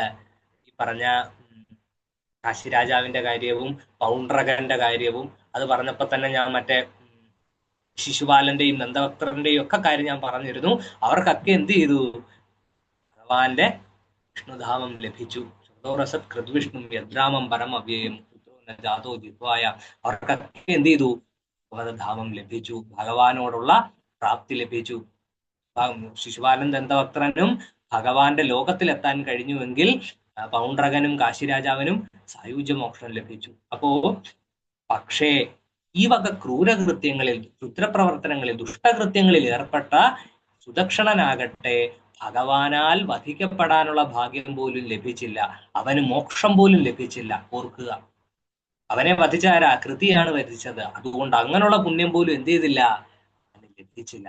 മനസ്സിലാക്കുക, ഇത്തരം മോശം കൃത്യങ്ങളുടെ എത്രത്തോളം മോശമാണ്, ഇത്തരം ക്രിയകൾ എത്രത്തോളം മോശമാണെന്ന് തന്നെ വ്യക്തമാകും. അങ്ങനെയുള്ളവർക്ക് എന്ത് ചെയ്യില്ല? സംരംഭയോഗം എന്ന് പോലും, അല്ലെ ഭഗവാന്റെ വിദ്വേഷ ഭക്തി എന്ന് പോലും നമുക്ക് എന്ത് ചെയ്യാൻ സാധിക്കത്തില്ല. അപ്പൊ കഴിഞ്ഞ ക്ലാസ്സിൽ നമ്മൾ പറഞ്ഞപ്പം പ്രഭു അത് പറയണ്ടായി, ഇങ്ങനെ ചിന്തിക്കരുത്. നമ്മൾ രാവിലെ എണ്ണിച്ചിട്ട് എന്താ ഭഗവാനോട് ദേഷ്യം കാണിക്കുക എന്നുള്ളതല്ല എന്ത് സംരംഭയോഗം. സംരംഭയോഗം എന്ന് വെച്ച് കഴിഞ്ഞാൽ രാവണനൊക്കെ ചെയ്തതാണ് എന്ത് യഥാർത്ഥത്തിൽ സംരംഭയോഗം. ഹിരണ്യാക്ഷൻ, ഹിരണ്യകശിപു ഇതൊക്കെ സംരംഭയോഗത്തിലുണ്ടായിരുന്നവരാ. കാരണം എന്താ? സംരംഭയോഗം എന്ന് പറഞ്ഞു കഴിഞ്ഞാൽ എന്താ? അത് ഭക്തിയുടെ, അതായത് ഭാഗവത സേവനത്തിന്റെ മറ്റൊരു തലമാണ്. അല്ലാതെ ഭഗവാനോട് ഇഷ്ടക്കേടെന്നുള്ളതല്ല സംരംഭയോഗം കൊണ്ട് ഉദ്ദേശിക്കുന്നത്. എന്താണ്? ഓരോ നിമിഷവും ഓരോ മാത്രയിലും ഭഗവാനെ കുറിച്ചാണ് ആരാലോചിക്കുന്നത്? ഒരു ഭക്തൻ സ്നേഹത്തോടുകൂടി ഭഗവാനെ കുറിച്ച് ആലോചിക്കുന്നത് പോലെയാണ് എന്ത് ഹിരണ്യാക്ഷനും ഹിരണ്യകശിപുവും രാവണനും കുംഭകർണനും ഒക്കെ ഭഗവാനെ കുറിച്ച് ആലോചിക്കുക. ഈ രാവണൻ ഉറക്കം പോലും ഇല്ലാതെ എന്ത് ചെയ്യും? രാമൻ രാമൻ രാമൻ, രാമനെ എന്ത് ചെയ്യണം, രാമനെ എങ്ങനെ തോൽപ്പിക്കണം, രാമൻ എപ്പോഴാണ് വരുന്നത്, ഇങ്ങനെ സദാ ചിന്താമഗ്നായിട്ട്, ചിന്താകുലനായിട്ട്, ഉറക്കം പോലും നഷ്ടപ്പെട്ടവനായിട്ടാണ് എന്ത് ചെയ്യുന്നത് രാമായണത്തിൽ നമുക്ക് കാണാൻ സാധിക്കുന്നത്. അതാണ് എന്ത്, അതുകൊണ്ടാണ് രാവണൻ എന്ത് ചെയ്യുന്നത് മോക്ഷം ലഭിച്ചത്. അല്ലാതെ നമ്മൾ വിചാരിക്കുന്ന പോലുള്ള സാധാരണ തരത്തിലുള്ള നമുക്കിപ്പം അയലത്തുകാരോടും മറ്റ് നമ്മളുടെ എന്താണ് ശത്രുക്കളോടും ഒന്നുള്ള പോലത്തെ ദേഷ്യവും വൈരാഗ്യമൊന്നുമല്ല. സംരംഭയോഗം എന്ന് പറഞ്ഞു കഴിഞ്ഞാൽ ഒരു ഭക്തൻ എപ്രകാരം പ്രേമത്തോടുകൂടി സദാ ഭഗവാനെ ആലോചിക്കുവോ അതേപോലെ തന്നെ ശത്രു, അതായത് വിരോധഭാവത്തിൽ എന്ത് ചെയ്യുന്നു, ഭഗവാനെ കുറിച്ച് സദാ ആലോചിച്ചുകൊണ്ടിരിക്കും. ഇത് മാത്രമല്ല, അവർക്ക് എന്തറിയാം, അവർക്കും അറിയാം അവർ ആചരിക്കുന്നത് സംരംഭയോഗമാണെന്ന്. സന്ദർഭികവശാൽ ഒരു വിഷയം പറയാം. രാമായണത്തിലെ ഒരു സന്ദർഭം, ആഞ്ജനേയൻ സീതാദേവിയെ കാണാൻ വേണ്ടിയിട്ട് ലങ്കയിലേക്ക് പോകുന്നു. അപ്പം ഗുപ്തമായിട്ട് മലിന്റെ മുകളിൽ എന്ത് ചെയ്യാണ്, ഇരിക്കുകയാണ്. അപ്പോ ഇരിക്കുന്ന വൃക്ഷത്തിന്റെ മുകളിൽ ഇരിക്കുന്ന സമയം സീതാദേവി താഴെ ഇരിപ്പുണ്ട്. അപ്പൊ ആഞ്ജനേയൻ ആലോചിക്കുകയാണ്, അമ്മയോട് ഏത് ഭാഷയിൽ സംസാരിക്കും? സംസ്കൃതത്തിൽ പ്രൗഢ സംസ്കൃതത്തിൽ സംസാരിച്ചു കഴിഞ്ഞാൽ രാവണൻ വേഷം മാറി വന്നിരിക്കുന്നതാണോ എന്ന് എന്ത് ചെയ്യും, സീതാദേവി തെറ്റിദ്ധരിക്കും, അല്ലെങ്കിൽ ഭയപ്പെടും. അപ്പൊ അതുകൊണ്ട് ഏത് ഭാഷയിൽ എങ്ങനെ സംസാരിക്കണം എന്നൊക്കെ ആഞ്ജനേയൻ ഇങ്ങനെ മനസ്സിൽ ചിന്തിച്ചുകൊണ്ടിരിക്കുമ്പോഴാണ് എന്ത് ചെയ്യുന്നത്, രാവണന്റെ രംഗപ്രവേശം. ആ ഭാഗത്തിന്റെ പേരും അങ്ങനെ തന്നെയാണ്. രാമായണത്തിൽ രാവണന്റെ രംഗപ്രവേശം എന്നുള്ളതാണ് രാമായണത്തിലെ ആ ഭാഗത്തിന്റെ പേരും. അപ്പോ അതില് ആഞ്ജനേയൻ രാവണന്റെ മനസ്സ് വായിക്കുകയാണ്. അങ്ങനെ രാവണൻ അപ്പോഴാണ് എന്ത് ചെയ്യുന്നത്, ആഞ്ജനേയൻ അപ്പോഴാണ് രാവണനെ ആദ്യമായിട്ട് കാണുന്നതും. അതുവരെ എന്ത് ചെയ്തിട്ടില്ല, ആഞ്ജനേയൻ രാവണനെ കണ്ടിട്ടില്ല. നോക്കുന്ന സമയം അതീവ പ്രൗഢിയോടുകൂടി പരിവാരങ്ങളോട് കൂടിയിട്ട് ഒരാൾ വരികയാണ്. കണ്ട മാത്രയിൽ തന്നെ ആഞ്ജനേയന് മനസ്സിലായി ഇത് രാവണൻ. കാരണം അത്ര ഒരു രംഗാധിപതി ആണെന്ന് എന്ത് ചെയ്തിട്ടുണ്ട്, ആ വരവിൽ എഴുതി വെച്ചിട്ടുണ്ട്. അപ്പം രാവണന്റെ മനസ്സ് വായിക്കുകയാണ് ആര്, ആഞ്ജനേയൻ. കാരണം തൊട്ട് മുമ്പലത്തെ ദിവസം, തലേ ദിവസം ഞാൻ പറഞ്ഞു, രാവണൻ എന്ത് ചെയ്യത്തില്ല, ഉറങ്ങാറില്ല. എപ്പോഴാണ് എന്ത് ചെയ്യുന്നത്, ശ്രീരാമചന്ദ്ര പ്രഭു വരുന്നത്, എപ്പോഴാണ് രാമൻ വരുന്നതെന്ന് ആലോചിച്ചുകൊണ്ട് സദാ ചിന്താകുലനായിട്ടിരിക്കുന്ന രാവണനെ കാണുകയാണ് ആഞ്ജനേയൻ. ഉറക്കം പോലും നഷ്ടപ്പെട്ട് രാമനെ കുറിച്ച് സദാ ആലോചിച്ചുകൊണ്ടിരിക്കുന്ന രാവണനെ ആഞ്ജനേയൻ കാണുകയാണ്. എന്നിട്ട് വന്നിട്ടാണ് എന്ത് ചെയ്യുന്നത്, ആഞ്ജനേയൻ മുകളിൽ ഇരിപ്പ് ഉണ്ട് എന്നറിഞ്ഞുകൊണ്ട് രാവണൻ എന്ത് ചെയ്യുന്നു, സീതാമയ്യോട് സംസാരിക്കുന്നു. ശൃണുസുമുഖി തവ നളിന ഗതാസ്തൂമ്യഹം ശോഭനശീലേ പ്രസീതമേ എന്ന് ആണ് ആരംഭിക്കുന്നത്. എന്നിട്ട് എന്ത് ചെയ്യുന്നു, ശ്രീരാമചന്ദ്ര പ്രഭുവിനെ കുറിച്ച് കുറെ മോശം കാര്യങ്ങൾ എന്ത് വേണം, സീതാദേവിയോട് പറയണം രാവണന്. കാരണം എന്നാലേ എന്ത് ചെയ്യത്തുള്ളൂ, ആഞ്ജനേയൻ ശ്രീരാമനോട് ചെന്നിട്ട് പറയത്തുള്ളൂ, ഇതുപോലെ എന്ത് ചെയ്തിട്ടുണ്ട്, രാവണൻ അങ്ങയെക്കുറിച്ച് ഒരുപാട് കാര്യങ്ങൾ മോശമായിട്ട് എന്ത് ചെയ്തു, സീതാദേവിയോട് പറഞ്ഞിട്ടുള്ളൂ. അങ്ങനെ രാവണൻ സീതാദേവിയോട് രാമചന്ദ്ര പ്രഭുവിനെ കുറിച്ച് പറയുന്നതാണ് എന്ത്, നിഷ്കുഞ്ചന പ്രിയൻ, ഭേദഹീനാത്മകൻ, നിത്യൻ നിരാമയൻ, നിർമ്മലമാനവൻ എന്നൊക്കെ. നിഷ്കുഞ്ചനൻ എന്ന് വെച്ച് കഴിഞ്ഞാൽ ഭിക്ഷക്കാരനെ പോലും സ്നേഹിക്കുന്നത്. നിന്റെ ഭർത്താവ് വളരെ മോശപ്പെട്ടവനാണ്. കാരണം എന്താ, അയാൾക്ക് ഭിക്ഷക്കാരനോട് വരെ സ്നേഹമാണ്. ഭേദഹീനാത്മകൻ, ഭിക്ഷക്കാരനും ഒരു സാധാരണ വ്യക്തിയും തമ്മിൽ എന്തില്ല, ഒട്ടും ഭേദം കാണാത്തവനാണ് ആര്, ആ രാമൻ. അതേസമയം ഞാനോ, എന്റെ സുഹൃത്തുക്കള് നിഷ്കുഞ്ചനന്മാരല്ല, എന്റെ സുഹൃത്തുക്കളൊക്കെ രാജാക്കന്മാരാണ്. ആ ഒരു ഭാവത്തിലാണ് എന്ത് ചെയ്യുന്നത്, രാവണൻ പറയുന്നത്. എന്നിട്ട് അതിനെ തുടർന്ന് പറയുന്നത് നിത്യൻ നിരാമയൻ നിർമ്മലമാനവൻ. ആ ഭാഗം അങ്ങനെയാണ് വർണ്ണിക്കുന്നത്. കൂടാതെ പറയുന്നു, ഭവതിയെയും ശബരതരുണിയെയും ആത്മനാ പാർത്തു കണ്ടാൽ ഭേദമില്ലവന്, നിന്നെയും സീതാദേവിയെയും ശബരസ്ത്രീ, അതായത് ഒരു വനവാസിയായ ഒരു സ്ത്രീയെയും എന്ത് ചെയ്യുന്നില്ല, ആ രാമൻ ഒരേ ദൃഷ്ടി, ഒരു സ്വന്തം ഭാര്യയെയും ഒരു അന്യസ്ത്രീയെ ഒരേ കണ്ണോട് കൂടി കാണുന്നവനാണ് ആര്, രാമൻ എന്നൊക്കെ ആര് കേൾക്കണം, ആഞ്ജനേയൻ കേൾക്കണം എന്നുള്ള ഭാവത്തിലാണ് രാവണൻ പറയുന്നത്. എന്നാൽ പോലും അതിനെന്തുണ്ട്, ഗൂഢമായ അർത്ഥമുണ്ട്. എന്താണ്, നിഷ്കുഞ്ചനപ്രിയൻ ഭേദഹീനാത്മകൻ. ഇതിന്റെ മറ്റൊരർത്ഥം ഗൂഢമായി എന്താണ്, വിദ്വാനായ രാവണൻ ഒളിപ്പിച്ചു വെച്ചിരുന്ന അർത്ഥം എന്താണ്, ഭിക്ഷക്കാരനെ പോലും നിഷ്കുഞ്ചന പ്രിയൻ, ഭിക്ഷക്കാരോട് പോലും പ്രിയമുള്ളവൻ, സ്നേഹമുള്ളവൻ, ഭേദഹീനാത്മകൻ, ആരും തമ്മിൽ എന്തില്ല, ഒരു ഭേദം കാണാത്തവൻ, നിത്യൻ നിരാമയൻ നിർമ്മലമാനവൻ, ഭഗവാന് മാത്രം യോജിക്കുന്ന 3 വർണ്ണനകൾ. കൂടാതെ പറഞ്ഞു, ഭവതിയെയും ശബരതരുണിയെയും ആത്മനാ പാർത്ത് കണ്ടാൽ ഭേദമില്ല. അങ്ങനെയുള്ള ആ ഭഗവാന് ഒരു സാധാരണ ഒരാളും ഒരു വനവാസിയായ ഒരു സ്ത്രീയും ലക്ഷ്മി ദേവിയെയും കണ്ടാൽ എന്തില്ല, അങ്ങനെ ഭേദം കാണുന്നവൻ, എല്ലാവരെയും ഒരേപോലെ കാണുന്നവനാണ് ആര്? ഭഗവാന്. ആ ഭാഗത്ത് രാവണന്റെ രംഗപ്രവേശം എഴുത്തച്ഛന്റെ രാമായണത്തിലാണ്. എന്ത് ചെയ്യാം, നിങ്ങൾക്ക് പരിശോധിക്കാം. ഹരേ കൃഷ്ണ. പറഞ്ഞു എന്ന് മാത്രം.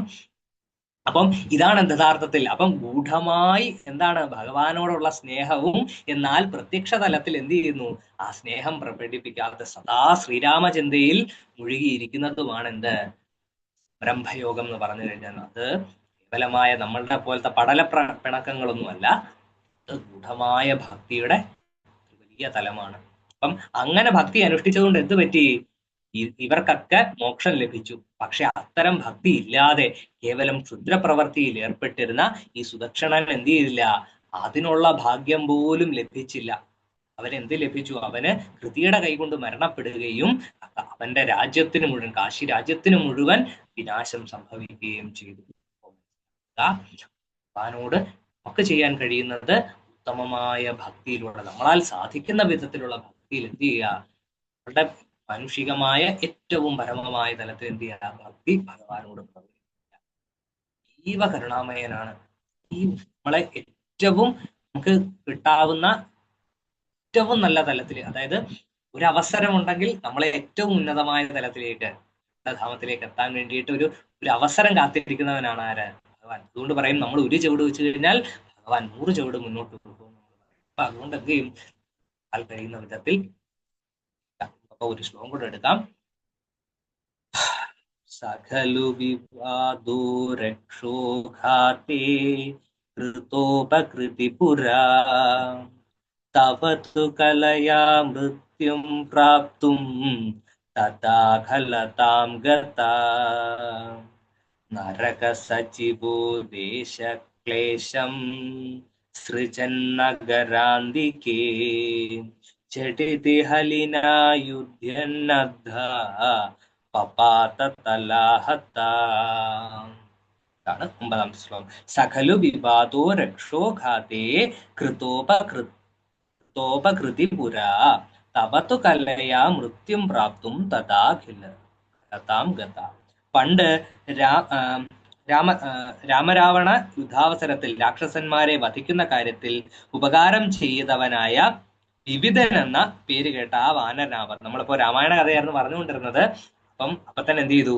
വിവിധനും മൈന്ദനും ഒരുമിച്ച്, എന്ന് വെച്ചാൽ സഹോദരന്മാരായ 2 വാനരന്മാരായിരുന്നു വിവിധനും മൈന്ദനും. അപ്പൊ ഇതിനകത്തിൽ വിവിധന്റെ കാര്യമാണ് ഇവിടെ സൂചിപ്പിക്കുന്നത്. വിവിധൻ എന്ന് പറഞ്ഞു കഴിഞ്ഞാൽ വിവിധനും മൈന്ദനും എന്റെ ഓർമ്മ ശരിയാണെങ്കിൽ അശ്വിനി ദേവന്മാരുടെ പുത്രന്മാരാണ്. അതായത് ബാലിയും സുഗ്രീവനും ഇന്ദ്രന്റെയും സൂര്യന്റെയും പുത്രന്മാരാണ്. അങ്ങനെ നിരവധി അംശങ്ങളാണ്. ഇപ്പം ആഞ്ജനേയനാണെങ്കിൽ ശിവാംശമാണ്. അതേപോലെ തന്നെ അശ്വിനി ദേവന്മാരുടെ അംശമായിട്ട് ജനിക്കുന്നവരാണ് വിവിധനും മൈന്ദനും. അപ്പൊ അതിൽ വിവിധനെയാണ് ഇവിടെ സൂചിപ്പിക്കുന്നത്. ചെയ്തവനായ വിവിധൻ എന്ന് പേര് കേട്ട വാനരനാകട്ടെ അപ്പോൾ അങ്ങയുടെ കലാവതാരമൂർത്തിയായ ബലഭദ്രനാൽ മരണം പ്രാപിക്കുവാനായിക്കൊണ്ട് ദുഷ്ടനായി തീർന്നിട്ട് നരകാസുരന്റെ മന്ത്രിയായി നാട്ടുകാർക്ക് സങ്കടങ്ങൾ ഉണ്ടാക്കുന്നവനായി നഗര സമീപത്ത് വെച്ച് വേഗത്തിൽ ബലഭദ്രനോട് യുദ്ധം ചെയ്ത് കൈകൊണ്ടുള്ള അടിയാൽ വിഷമം കൂടാതെ തിരിച്ചു വീഴുന്നു. എന്ത് ചെയ്തു?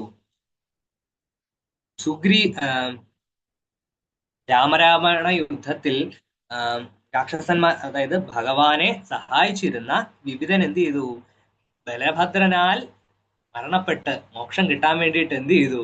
സൂത്രപ്പണി ചെയ്തു. എന്ത് ചെയ്തു? നരകാസുരന്റെ മന്ത്രിയായി. അപ്പം നരകാസുരനെ ഭഗവാൻ എന്ത് ചെയ്തിട്ടുണ്ട്? നേരത്തെ തന്നെ വധിച്ചിട്ടുണ്ട്. അപ്പം മന്ത്രി എന്ത് ചെയ്തു? ഇപ്പം ഈ ഒരു ദേഷ്യത്തിൽ എന്ത് ചെയ്തു? ബലഭദ്രൻ, അതായത് ബലരാമസ്വാമിയുമായിട്ട് എന്ത് ചെയ്തു? ദ്വന്ദ്വയുദ്ധത്തിൽ ആ നാട്ടിലാകെ പ്രശ്നങ്ങൾ ഉണ്ടാക്കി. അപ്പൊ സ്വാഭാവികമായിട്ടും എന്ത് ചെയ്തു? ബലരാമസ്വാമി ആ വിഷയത്തിൽ ഇടപെടുകയും വിവിധനെ ബലരാമസ്വാമി സ്വയം എന്ത് ചെയ്തു? സുഗ്രീവ സജീവനും മൈന്ദനും സഹോദരനുമായ വിവിധൻ ശ്രീരാമന്റെ പക്ഷത്ത് രാക്ഷസന്മാരോട് യുദ്ധം ചെയ്യ വഴി ശ്രീരാമൻ ഉപകാരം ചെയ്തു. എന്നാൽ ഭഗവാന്റെ അംശാവതാരത്താൽ വധിക്കപ്പെട്ട് മോക്ഷം പ്രാപിക്കുവാനായി അവൻ ദുഷ്ടനായി തീർന്ന് നരകാസുരന്റെ മന്ത്രിയായി തീർന്നു. അപ്പം ഭഗവാന്റെ കൈകൊണ്ട് മരിക്കുക എന്നുള്ളതായിരുന്നു ആരുടെ ആഗ്രഹം? വിവിധന്റെ ആഗ്രഹം. അപ്പൊ എന്ത് ചെയ്തു? ഭഗവാന്റെ ആദ്യ അവതാരമാണ് ആര്? ബലരാമസ്വാമി. ശ്രീകൃഷ്ണ ഭഗവാന്റെ ആദ്യത്തെ അവതാരമാണ്. അതായത് അവതാരങ്ങളിൽ ആദ്യത്തെ, ശേഷിച്ചത് ആദിശേഷനാണ് ഭഗവാൻ. അല്ലാതെ ആദ്യം ശേഷിച്ചവൻ അതിശേഷനാണ്. അപ്പം ഭഗവാന്റെ ആദ്യ അവതാരം. അപ്പം ആ ബലരാമസ്വാമിയുടെ കൈകൊണ്ട് തന്നെ മരണപ്പെടണം എന്നായിരുന്നു ആരുടെ ആഗ്രഹം? ഭഗവാന്റെ കൈകൊണ്ട് മരണപ്പെടണം എന്നായിരുന്നു വിവിധന്റെ ആഗ്രഹം. അപ്പൊ വിവിധൻ അതിനു വേണ്ടിയിട്ട് എന്ത് ചെയ്തു? നരകാസുരന്റെ മന്ത്രിയായിട്ട് നരകാസുരനെ ഭഗവാൻ വധിക്കുക വഴി ഭഗവാനോട് ഒരു വിദ്വേഷം മനസ്സിലുണ്ടാക്കുകയും നാട്ടിലാകെ പ്രശ്നം ഉണ്ടാക്കുകയും ചെയ്തു. ഇതിനെ തുടർന്ന് ബലരാമസ്വാമി അത് ചോദ്യം ചെയ്യാൻ വരികയും ബലരാമസ്വാമിയുമായിട്ട് ദ്വന്ദ്വയുദ്ധത്തിൽ ഏർപ്പെട്ട് വിവിധൻ മരണപ്പെടുകയും ചെയ്യുകയാണ്.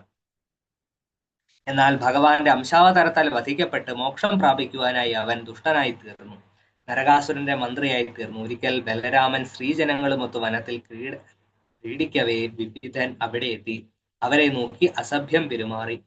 അതിന്റെ ഫലമായി അവന് ബലരാമനുമായി എതിരിടേണ്ടി വന്നു. ബലരാമന്റെ കൈത്തലം കൊണ്ട് അടിയേറ്റ് അവൻ മരിക്കുകയും ചെയ്തു. ബലരാമസ്വാമി ഒന്നും ചെയ്തില്ല, ഒരടി കൊടുത്തതേ ഉള്ളൂ. എന്ത് ചെയ്തു? Back to Godhead. Hare Krishna. എന്ത് ചെയ്തു? അപ്പം മനസ്സിലാക്കുക. ഹരേ കൃഷ്ണ.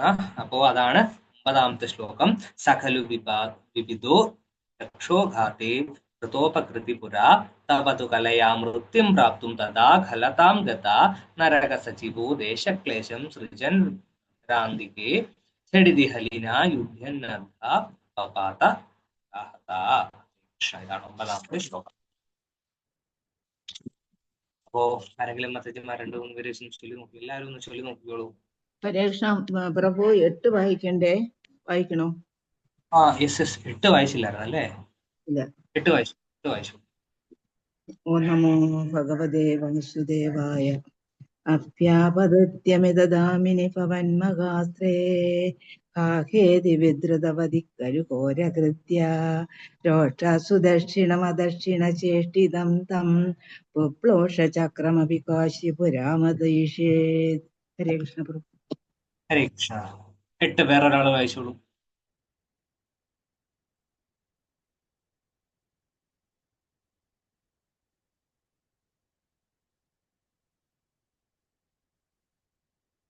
ഹരേ കൃഷ്ണ പ്രഭു. ഹരേ കൃഷ്ണ. ഓം നമോ ഭഗവതേ വാസുദേവായ. അപ്യാപതത്യമിതദാമ്യ പവന്മഹാസ്ത്രേ ഭാഗേതി വിദ്രുതവതി ഖലു ഘോരകൃത്യ രോഷാദ് സുദക്ഷിണമധിക്ഷിണ ചേഷ്ടിതം തം ഉക്തോഷചക്രം അപി കാശിപുരീം മദാക്ഷി. ഹരേ കൃഷ്ണ പ്രഭു. ഹരേ കൃഷ്ണ. ഹരേ കൃഷ്ണ പ്രഭു. ഓം നമോ ഭഗവതേ വാസുദേവായ. സഖലു വിവിധോ രക്ഷോഹാദേ കൃതോപകൃതി പുരാ തവതു കലായ മൃത്യും പ്രാപ്തം തഥാ കലാദാഘത നരകസവിദ്യോകേ ദേശക്ലേശം സൃജന്നഗരാന്തികേ ദടതി ഖലിനായുദ്ധതന്നാപപാദതലാഹത. ഹരേ കൃഷ്ണ. ഹരേ കൃഷ്ണ മാതാജി. നമ്മള് 8 വായിക്കാനായിരുന്നു പറഞ്ഞത്. കുഴപ്പമില്ല, 9 വായിച്ചോളൂ എല്ലാവരും. 9ാമത്തെ ശ്ലോകം കൂടെ ഒന്ന് വായിച്ചോളൂ അല്ലേ? പ്രഭു. ഓം നമോ ഭഗവതേ വാസുദേവായ. സഖലു വിവദോ രക്ഷോഹതേ കൃതോപകൃതി പുരാ തവ ദുഃഖലയാ മൃത്യും പ്രാപ്തും തഥാ ഖലതാം ഗതാ നരക സജീവോ ദേശക്ലേശം സൃജൻ നഗരാന്തികേ തടിതി ഹലിനായുദ്ധന്നതാ പപാദ തലാഹദാഹ. ദേശ പ്രഭു.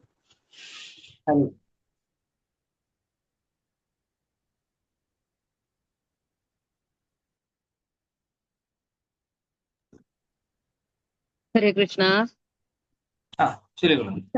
സഖലു വിവിധോ രക്ഷോഘാതേ കൃതോപകൃതി പുരാ തവതു കലയാ മൃത്യും പ്രാപ്തും തഥാ കലതാം ഗതാഃ നരക സജീവോ ദേശക്ലേശം സൃജന്നഗരാന്തികേ തടിതി യുദ്ധന്നത്ഥാപപാദ തലാഹദ. അങ്ങനെയാണോ പ്രഭു അത് വായിക്കുന്നേ ആ ശ്ലോകം? അവസാനത്തേതാണോ? ഛെടിതി ഹലിന അല്ല യുദ്ധന്നദ്ധ ആ 4 ലൈനും അങ്ങനെയാന്നോ? ആ ഏത് വൃത്തമായിരുന്നു പ്രഭു പറഞ്ഞത്? ഹാരിണി എന്ന് പറഞ്ഞ വൃത്തത്തിൽ ഹാരിണിയോ? 9ാമത്തെ ശ്ലോകം. ഹാരിണി, അതായത് തൊട്ടു മുമ്പത്തെ ശ്ലോകം വരെ വസന്ത തിലകത്തിലായിരുന്നു. 8 വരെ വസന്ത തിലകമാണ്. ഈ 9ാമത്തെ ശ്ലോകം ഹാരിണി എന്ന് പറഞ്ഞ വൃത്തത്തിലാണുള്ളത്. ഹരേ കൃഷ്ണ. അപ്പൊ ഹരേ അതുകൊണ്ടാണ് കൃഷ്ണ പ്രഭു. തൊട്ടു ചെറിയൊരു വ്യത്യാസം വരുന്നത്. ഹരേ 10ാമത്തെ കൃഷ്ണ ശ്ലോകം പ്രഭു. ഹരേ കൃഷ്ണ പ്രഭു. സ ഖലു വിവിധോ രക്ഷോഖാദേ ഹൃദോപകൃതി പുരാ തവ തു കലയാ മൃത്യുപ്രാപ്തു തദാ ഖലതാം ഗതഃ നരകസാ ജീവോ ദേശക്ലേശം സൃജന്നരകാന്തികേ ധടിതി ഹലിന യുദ്ധന്നഥ പാപാദ തലാഹത. ഹരേ കൃഷ്ണ. ഹരേ കൃഷ്ണ. അപ്പം ഞാൻ 9ാമത്തെ ശ്ലോകം തുടർന്ന് ചൊല്ലാം. സഖലു വിവിധോ രക്ഷോഘാതേ കൃതോപകൃതി പുരാ തപതു കലയാ മൃത്യും പ്രാപ്തും തദാ ഖലതാം ഗതാ നരക സജീവോ ദേശക്ലേശം സൃജന്നഗരാന്തികേ ഛെടിതി ഹലിന യുധ്യന്നദ്ധ പപാത തലാഹത. ഹരേ കൃഷ്ണ. ആരാ ഇനി ചൊല്ലാനുള്ളത്? ഹരേ കൃഷ്ണ പ്രഭു. ഹരേ കൃഷ്ണ. സഹലു വിവിധോ രക്ഷോഹാദേ കൃതോപകൃതി പുരാ തവതു കലയാ മൃത്യും പ്രാപ്തും തദാ ഹലതാം ഗതഃ നരക സജീവോ ദേശക്ലേശം സൃജന്നഗരാന്തികേ ചടിതി ഹലിന യുധ്യന്നഥ പവാദ തലഹദാഹ. കൃഷ്ണ. ഹരേ കൃഷ്ണ. നമുക്ക് 10ാമത്തെ ശ്ലോകം സമയം തികയുമോന്ന് അറിയില്ല. എടുത്തോളൂ. ഓക്കെ, അപ്പൊ 10ാമത്തെ ശ്ലോകം കൂടെ നമുക്കൊന്ന് വേഗം ഒന്ന് നോക്കാം. സാംബം കൗരവ്യ പുത്രീ ഹരണ നിയമി. ശ്രദ്ധര എന്ന് പറഞ്ഞിട്ടുള്ള ആദ്യത്തെ വൃത്തം, സാന്ദ്രാനന്ദാവബോധ എന്ന് പറഞ്ഞിട്ടുള്ള അതേ വൃത്തത്തിൽ തന്നെയാണ് എന്ത് ചെയ്തിരിക്കുന്നത് ഈ 10ാമത്തെ ശ്ലോകവും വരുന്നത്. സാംബം കൗരവ്യപുത്രീ ഹരണ നിയമിതം സാന്ത്വനാർത്ഥി കരുണാം യാതസ്തദ്വാക്യ രോഷോ ധൃതകരീ നഗരോ മോചയ മാസം രാമ. 1-2 വരികള്. സാംബം കൗരവ്യപുത്രീ ഹരണ നിയമിതം സാന്ത്വനാർത്ഥി കരുണാം യാതസ്തദ്വാക്യ രോഷോ ധൃതകരീ നഗരോ മോചയാ മാസ രാമ. 1-2 വരികള്. 3-4 വരികള്. ഘാത്യാ പാണ്ഡവേയൈരിതി യദുവൃതനാം നാമുചസ്ത്വം തദാനീം തം ത്വാം ദുർബോധലീലം പവനപുരപതേ താപശാന്ത്यै നിഷേവേ. 3-4 വരികള്. ഒരുമിച്ച് 10ാമത്തെ ശ്ലോകം തുടർന്ന് ചൊല്ലി നോക്കാം. സാംബം കൗരവ്യപുത്രീ ഹരണ നിയമിതം സാന്ത്വനാർത്ഥി കരുണാം യാതസ്തദ്വാക്യ രോഷോ ധൃതകരീ നഗരോ മോചയാമാസ രാമ. ദേഹാത്യാ പാണ്ഡവേയൈരിതി യദുവൃതനാം നാമുചസ്ത്വം തദാനീം തം ത്വാം ദുർബോധലീലം പവനപുരപതേ താപശാന്ത്यै നിഷേവേ. ാണ് 10ാമത്തെ ശ്ലോകം. എന്താ പറയുന്നത്? ദുര്യോധനപുത്രിയായ ലക്ഷണയെ അപഹരിച്ചത് നിമിത്തം കൗരവന്മാരാൽ പിടിച്ചു കെട്ടപ്പെട്ട സാംബനെ കൗരവന്മാരുടെ സാന്ത്വനത്തെ ആഗ്രഹിച്ച് ബലരാമൻ ഹസ്തിനപുരത്തിൽ ചെന്ന് ദുര്യോധനന്റെ അധിക്ഷേപ വാക്ക് കേട്ടുണ്ടായ കോപത്താൽ ഹസ്തിനപുരത്തെ കലപ്പ കൊണ്ട് എടുത്ത് ഗംഗയിലേക്ക് മറിക്കാൻ പുറപ്പെട്ടവനായി മോചിപ്പിച്ചു. ആ കൗരവന്മാർ പാണ്ഡവന്മാരാൽ വധിക്കപ്പെടേണ്ടവരാണെന്ന് നിശ്ചയിച്ച അങ്ങ് അപ്പോൾ യാദവ സൈന്യത്തെ അവിടേക്ക് വിട്ടില്ല. അവർക്ക് മനസ്സിലാക്കാൻ പ്രയാസമായ ലീലകളോടുകൂടിയ അങ്ങയെ അല്ലയോ ഗുരുവായൂരപ്പ സർവ്വ ദുഃഖങ്ങൾക്കും ശാന്തി ലഭിക്കുന്നതിനായി ഞാൻ സേവിക്കുന്നു. എന്ത് ചെയ്തു? ദുര്യോധനപുത്രിയായ ലക്ഷണയെ അപഹരിച്ചത് നിമിത്തം കൗരവന്മാരാൽ പിടിച്ച് കെട്ടപ്പെട്ട സാംബനെ കൗരവന്മാരുടെ സാന്ത്വനത്തെ ആഗ്രഹിച്ച് ബലരാമൻ ഹസ്തിനപുരിയിൽ ചെന്ന് ദുര്യോധനന്റെ അധിക്ഷേപം എന്ത് ചെയ്തു? ലക്ഷണയെ അപഹരിച്ചത് കൊണ്ട് സാമ്പനെ കൗരവന്മാരെല്ലാം കൂടെ പിടിച്ചു വിട്ടു. അപ്പൊ സാമ്പനെ മോചിപ്പിക്കാനായിട്ട് ആരങ്ങോട്ട് ചെന്നു? ബലരാമസ്വാമി ചെന്നു. എന്നാൽ ബലരാമസ്വാമി അവിടെ ചെന്ന് കഴിഞ്ഞപ്പോഴത്തേക്ക് എന്തു? കൗരവന്മാരെല്ലാം ബലരാമസ്വാമിയെ നിക്ഷേപിച്ചു. ആലോചിക്കുക, ദുര്യോധനന്റെയൊക്കെ ഗുരുവാണ് ആര്? രാമൻ. പക്ഷെ ദുർബുദ്ധികളായ അവർക്ക് എന്തില്ല? ഗുരുവിനോട് എപ്രകാരം പെരുമാറണം, എങ്ങനെയാണ് ബഹുമാന്യരായിട്ടുള്ള ആളുകളോട് ഇടപെടേണ്ടതെന്നൊന്നും അറിയില്ല. അപ്പൊ എന്ത് ചെയ്തു? അധിക്ഷേപിച്ചു. ബലരാമസ്വാമിയെ അവരെല്ലാം കൗരവന്മാര് അധിക്ഷേപിച്ചു. ബലരാമസ്വാമി എന്ത് ചെയ്തു? തന്റെ കലപ്പ കൊണ്ട് ആ കുരുദേശം മുഴുവൻ തോണ്ടി എന്ത് ചെയ്തു? ഗംഗയിലോട്ട് ഇടാൻ തുനിഞ്ഞു.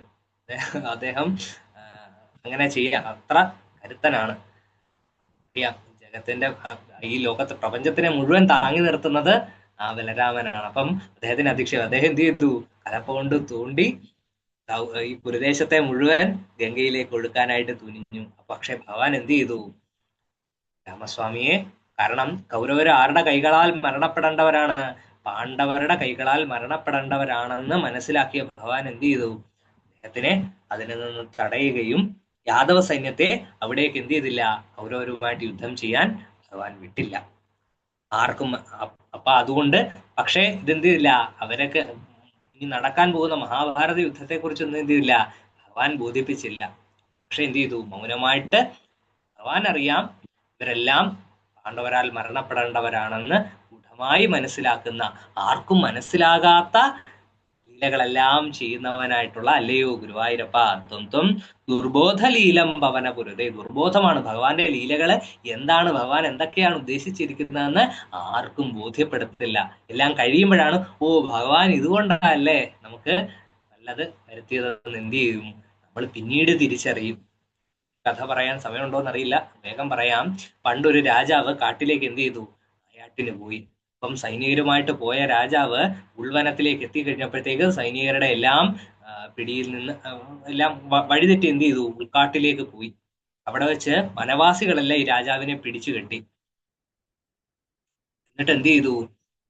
അവരുടെ അടുക്കലേക്ക് അവരുടെ ആ ഒരു കാട്ടിലെ നിയമം അനുസരിച്ച് അദ്ദേഹത്തിനെ കൊന്നു കറി വെച്ച് കഴിക്കാനായിട്ട് എന്ത് ചെയ്തു? അവര് നരഭോജികളായിട്ടുള്ള ആളുകളായിരുന്നു ആ കാട്ടിൽ താമസിച്ചിരുന്നവര്. അദ്ദേഹം അവർ ഈ രാജാവിനെ കൊന്ന് കറി വെച്ച് കഴിക്കാൻ എന്ത് ചെയ്തു? നരഭോജികൾ തീരുമാനിച്ചു.